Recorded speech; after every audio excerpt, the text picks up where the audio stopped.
Hvernig finnst þér að vera boðið í heim sem þú hefur einungis séð í draumum þínum? Eldgos á stofugólfinu eða ferðalag með rússneskri geimflug? Upplifunarhönnuðurinn Nelly Hayoun býður þér í ferðalag.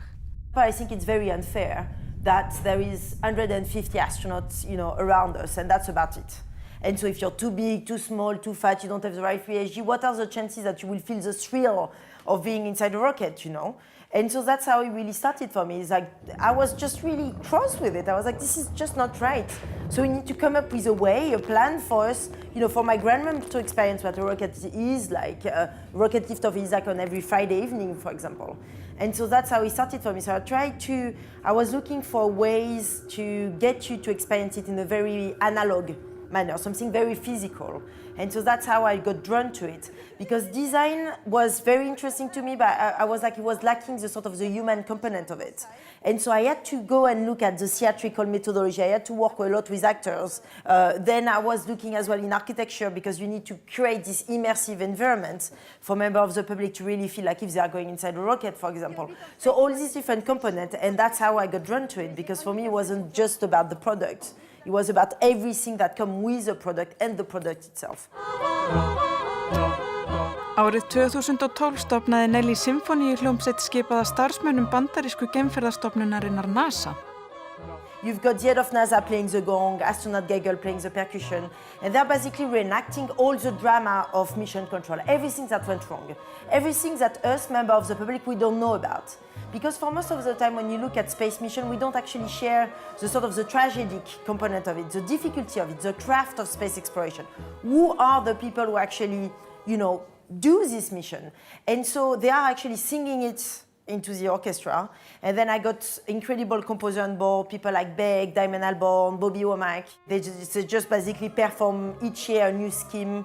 Each year we look at a different mission and we work with a different composer.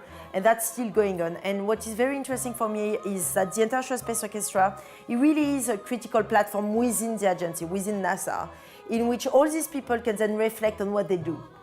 Because if you're playing the dobro and I'm playing the trumpet, and you're the head of NASA and I'm working for you, it's so much easier for me to tell you, actually, I don't think that what we are doing currently with the asteroid redirect mission makes sense. It's so much more easier to communicate with music. Í nýjasta verkefni Nelly tekst hún á við risastóra spurningar varðandi hörmungar og hamfarir. Disaster Playground is a pluridisciplinarity, platform in which you have a feature film which is being released in March, where we look at Armageddon type scenarios. So, if an asteroid is coming, who are the people who are in charge? And you find that for all of us, we have been parasited by Bruce Willis and the Hollywood vision of it. We think that Bruce Willis is going to come and drill the asteroid.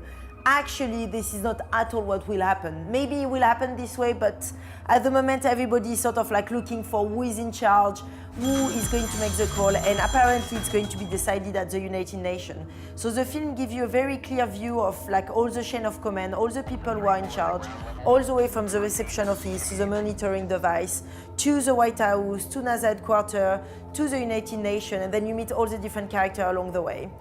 It's also an immersive experience, it's also an app, it's also a book, it's basically a kind of what I like to call a mega project.